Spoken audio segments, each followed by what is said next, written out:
Museum ওরাও। এটা হচ্ছে কয়লাগুলো সব এর মাধ্যমে দিয়ে যাচ্ছে। কয়লা, আচ্ছা। কয়লাকে ওখানে স্টোর হচ্ছে, ওখান থেকে তারপর ট্রেন আসবে, ট্রেনে কয়লাটা উঠে চলে যাবে। ও আচ্ছা। নমস্কার বন্ধুরা, সবাই কেমন আছো? আশা করি সবাই খুবই ভালো আছো। আমরা তো খুবই ভালো আছি, ঘুরতে এসেছি, তার মানে মন তো মেজাজ সব কিছুই একবার ফুরফুরে। যাই হোক, ভাইজাকে প্রথম দিনের বিকালবেলাটা আর কি খাওয়া দাওয়া সেরে এসে একটু রেস্ট নিয়ে ঘুমিয়ে পড়েছিলাম।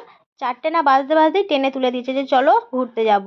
কিছুতেই ঘুম ছাড়ছে না চোখ থেকে, আর সত্ত্বেও জোর করে টেনে তুলে দিয়েছে, কারণ আগের দিন রাত্রেবেলা তো একদম ঘুম হয়নি ট্রেনেতে, তাই যে শুয়ে পড়েছে আর উঠতে ইচ্ছা করছে না। আমরা কোনো রকম উঠলাম, কিন্তু আমার ছেলেটাকে কিছুতেই তুলতে পারছি না, বলে তোমরা চলে যাও, আমি শুয়ে ঘুমাবো। যাই হোক, আমাদের গাড়ি চলে এসেছে, তাই গাড়ি করে উঠে পড়লাম। আমাদের ভাইজ্যাকের মোটামুটি সমুদ্রের আশেপাশে যে পয়েন্টগুলো আছে সেগুলো ঘুরে নেব, মানে ড্রাইভার দাদাই নিয়ে যাবে, ঘোরাবে, আমরা তো জানি না, উনি যেখানে নিয়ে যাবে সেখানে যাব। তাই প্রথমে ফার্স্টে এলাম একটা মিউজিয়াম, বিশাখা মিউজিয়াম। দেখা যাক এই মিউজিয়ামের ভেতরে কী কী আছে। চাইল্ড এবং অ্যাডাল্ট দুজনের আলাদা আলাদা টিকিট আছে, সেখানে টিকিট কেটে নিলাম, নিয়ে এবার ভেতরে ঢুকবো। ভেতরে ঢোকার পরে টিকিটটা চেক করে নিল দাদাটা। ঠিক আছে, করে চেক করে নেওয়ার পর ভেতরে যাব, দেখা যায় মিউজিয়ামে কী আছে। দূর থেকে তো দেখতে পাচ্ছি কিছু কিছু জিনিস অবশ্যই আছে। গিয়ে প্রথমে দেখলাম যুদ্ধেরই কিছু, মানে সেনাবাহিনীর যুদ্ধের অনেক। তবে পরিবেশটা খুব সুন্দর ছিল, আর বিকেলের বেলা তো বেশ ভালোই লাগছে পরিবেশটা। আর চারিদিকে সাজানো গোছানো বাগান, সবসময় পরিষ্কার করছে, আর গাছগুলো খুব সুন্দর করে সাজানো, খুব সুন্দর পরিবেশটা। ওখানেই ছেলেগুলো ছুটে খেলে নিল খানিকটা, ঘুরে নিল, খুবই ভালো জায়গা। তবে মিউজিয়ামটা ভেতরের দিকে আছে, মিউজিয়ামে ভেতরে তো ক্যামেরা বা ভিডিও করার অ্যালাউ নেই, তাই সেখানে ক্যামেরাও করতে পারবো না, ভিডিও করতে পারবো না, তাই ভেতরে কোনো জিনিসই দেখাতে পারবো না। এই বাইরেটুকুই জাস্ট একটুখানি ঘুরিয়ে তোমাদেরকে দেখিয়ে দিলাম। ভেতরে একদমই ক্যামেরা অ্যালাউ নেই, ওখানে খুব সিকিউরিটি গার্ড অ্যালাউড আছে। এই দেখিস ভেঙে ভুঙে না যায়। ঘোড়া, হ্যাঁ ওই পড়ে যান না যায় একবার।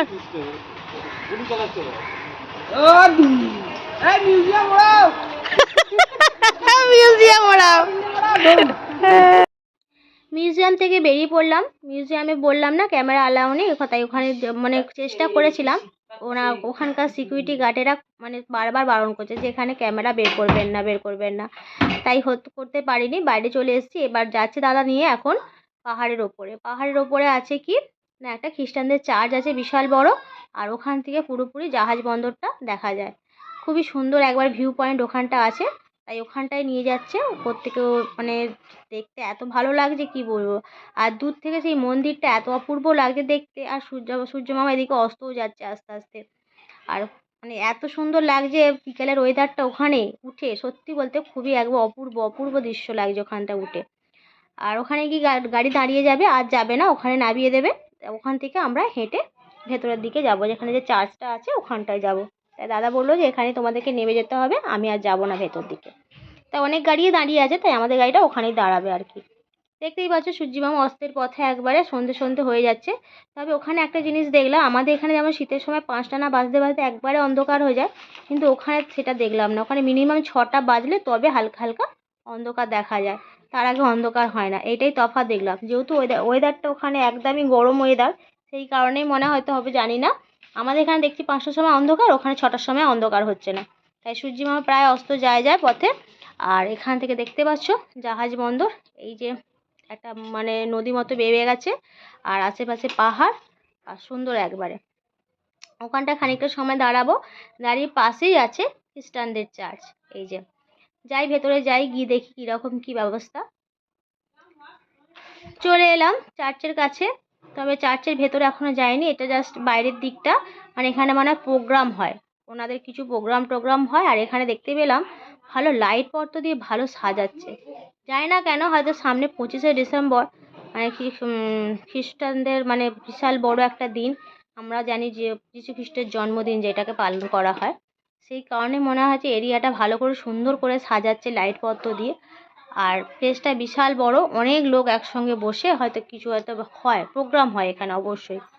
তাই আমরা গুটি গুটি করে সামনের দিকে এগিয়ে যাচ্ছি, কি আছে ভালো করে দেখবো। লাইট পত্র তো ভালোই সাজাচ্ছে, জানি না কি হবে, সামনে প্রোগ্রাম আছে ওনাদের। ঠিক আছে, চলো নিয়ে যাই, সামনে গিয়ে দেখাই তোমাদের ব্যবস্থাটা।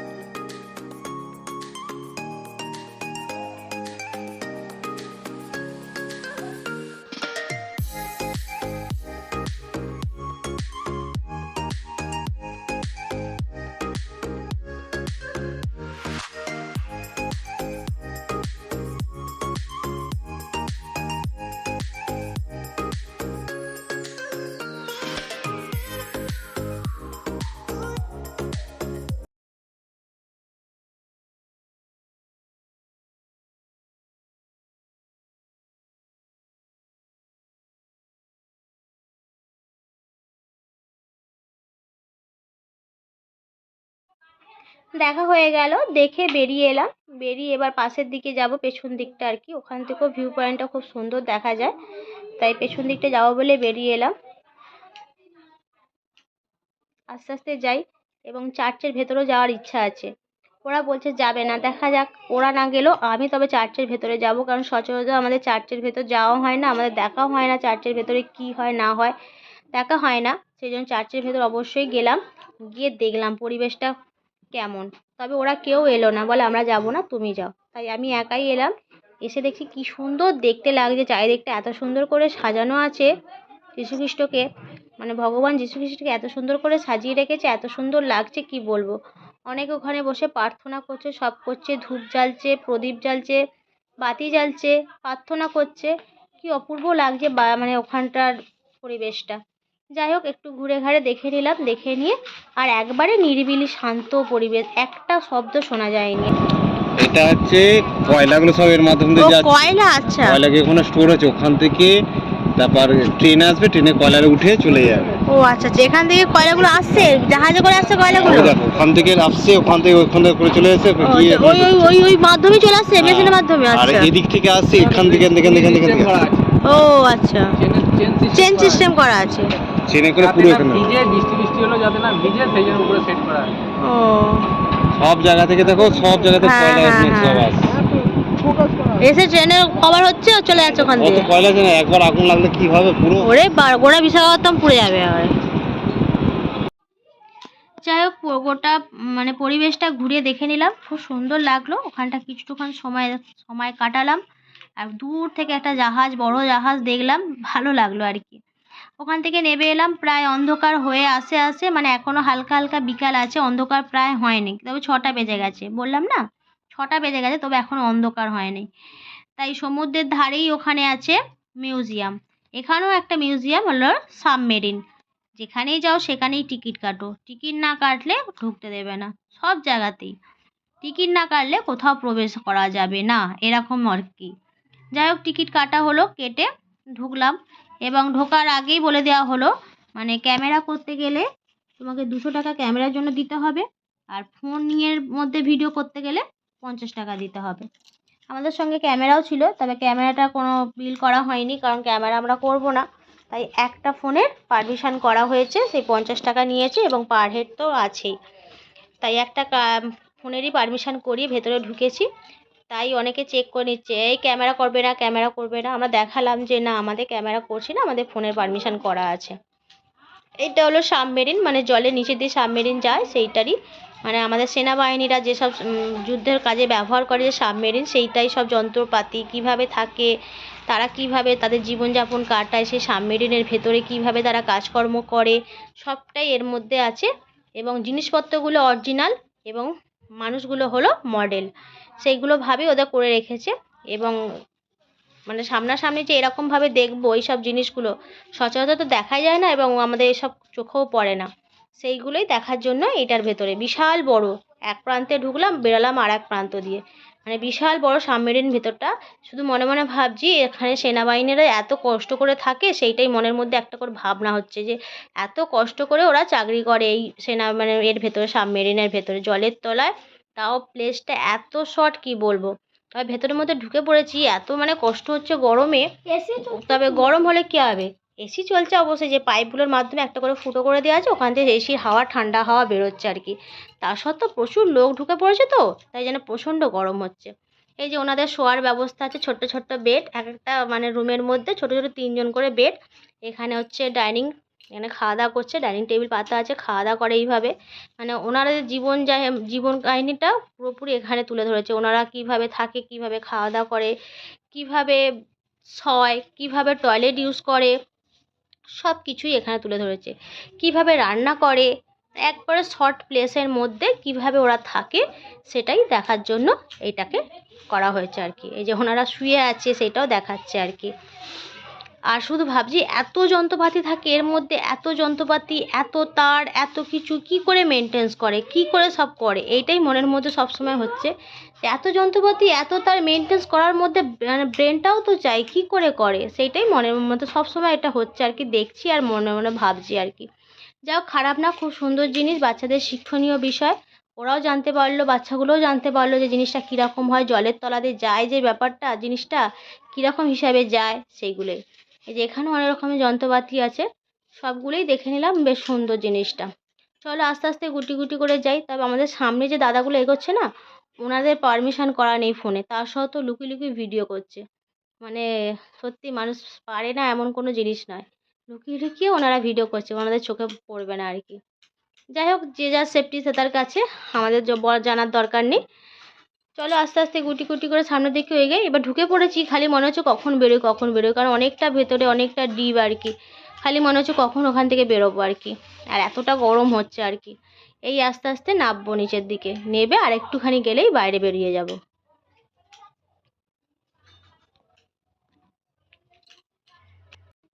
যাক, অলরেডি বেরোলাম বাইরে। বেরিয়ে যেন একটা বড় নিঃশ্বাস ফেললাম। এতক্ষণ যেন ভেতরে আমার দম বন্ধ হয়ে আসছিল, এত বড় জাহাজটা পেরোতে হলো আর কি। ওখান থেকে বেরিয়ে ওখানকার টিকিট আর এখানে একটা মিউজিয়াম, দুটো মিউজিয়ামের টিকিট একসঙ্গে কাটা হয়েছে। এটা না দেখলে আমাদের পুরোপুরি লস হয়ে যাবে, তাই ভালো না লাগলেও আমাদেরকে এখানেও আসতে হলো। তাই ভালো না, সত্যি জানার জিনিস আছে। এগুলো যুদ্ধ বিমান, এইগুলো দিয়েও সেনাবাহিনীরা যুদ্ধ করে, যে বিমানগুলো, সেই যুদ্ধ বিমান অরিজিনাল দাঁড় করানো, কিছু মডেলও আছে, কিছু অরিজিনালও আছে।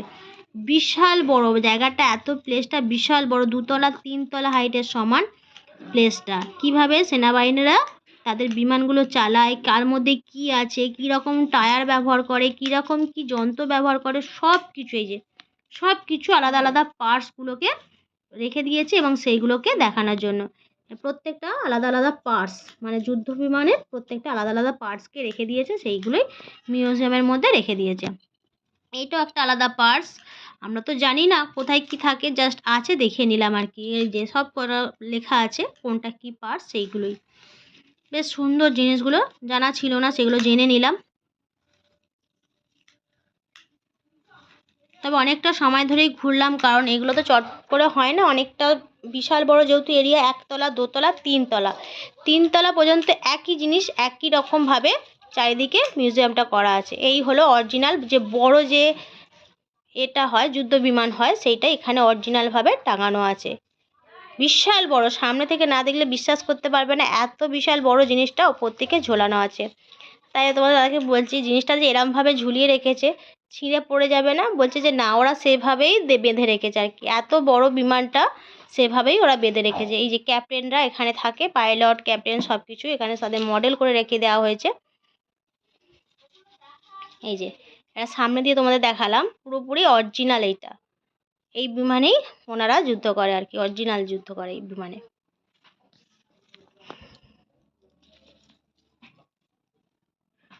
চলো, অনেক কিছুই দেখানো হলো, অনেক কিছুই ঘুরলাম। পায়ের অবস্থা খুব খারাপ, কারণ হেঁটে হেঁটে ঘুরতে হয়েছে। দেখতে পাচ্ছ সিঁড়ি ঠিক নয়, একবারে ঢাল টাইপের, হেঁটে হেঁটে ওপর দিকে উঠতে হচ্ছে আর কি। সিঁড়ি ঠিক নয়, সিঁড়ি সিঁড়ি দিলে হয়তো কষ্ট হতো, ঢাল টাইপের জিনিসটা। হেঁটে হেঁটে একবার 3তলায় চলে গেছি, আবার ওখান থেকে সিঁড়ি ভেঙে নিচে নামবো আর কি।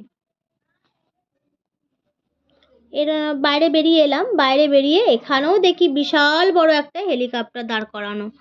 সেটা আবার সিঁড়ি দিয়ে না, ওটা ডাইরেক্ট একবার ওপর দিয়ে লাইন করা আছে, ওখান দিয়ে হেঁটে হেঁটে ওইটারও ভেতরে যাচ্ছে পার্টস, সব জিনিস দেখানোর জিনিস আছে। যেমন সাবমেরিনের ভেতরটা সব কিছু আমাদেরকে দেখালো, এইটারও ঠিক সেম একই জিনিস, ওইটারও ভেতরে যেতে হবে, ভেতরে গিয়ে কি কি আছে সেসব জিনিস দেখানোর জিনিস আর কি। সেই জন্যই আর কি দুটো জায়গারই টিকিট একসঙ্গে করে নিয়েছে আর কি। এই যে এই হেলিকপ্টারের ভেতরে কি কি আছে, কি পার্টস না পার্টস, সব কিছু এর ভেতরে আছে অরিজিনাল একবারে। কীভাবে ক্যাপ্টেনরা থাকে, পাইলটরা কিভাবে চালায়, কিভাবে সব কিছু মেনটেন্স করে, সব কিছু এর মধ্যেই রয়েছে এবং মডেল করা রয়েছে, সেইগুলোও দেখলাম। তবে সত্যি কথা বলতে, সামনাসামনি যে এইসব জিনিস দেখতে পাবো, সত্যি কল্পনা করতে পারিনি, কারণ এসব জিনিসগুলো তো আমরা সচরাচর আমাদের সাধারণ মানুষের পক্ষে জানা সম্ভব নয় আর দেখা সম্ভবও নয়।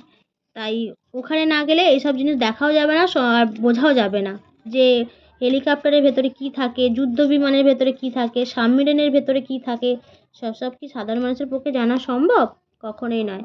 তাই ওখানে গেলেই প্রত্যেকটা মানুষ জানতে পারে যে এইসব জিনিসের ভেতরে কী থাকে, পাইলটরা কীভাবে থাকে, এইসব জিনিস আর কি। যাই হোক, সব কিছু দেখলাম, দেখে এবার বাইরে বেরোবো, কারণ বাইরে বেরোনোর গেট দেখতে পেয়ে গেছি। তাই বাইরে বেরিয়ে গেলাম, বাইরে বেরিয়ে ওখানে দাঁড়িয়ে কিছু ছবি তুললাম, কারণ ওখানকার স্মৃতি নিয়েই বাড়ি ফিরবো, আর কিছুই নয়। আর কখনো যেতে পারবো কি না জানি না। যাই হোক, ভিডিওটা তাহলে এখানেই শেষ করলাম। যদি আজকের ভিডিও তোমাদের কারো ভালো লেগে থাকে প্লিজ একটা লাইক করে দিও, পারলে চ্যানেলটিকে সাবস্ক্রাইব করে দিও। আজকের মতো ভিডিও এখানেই শেষ করলাম। টাটা।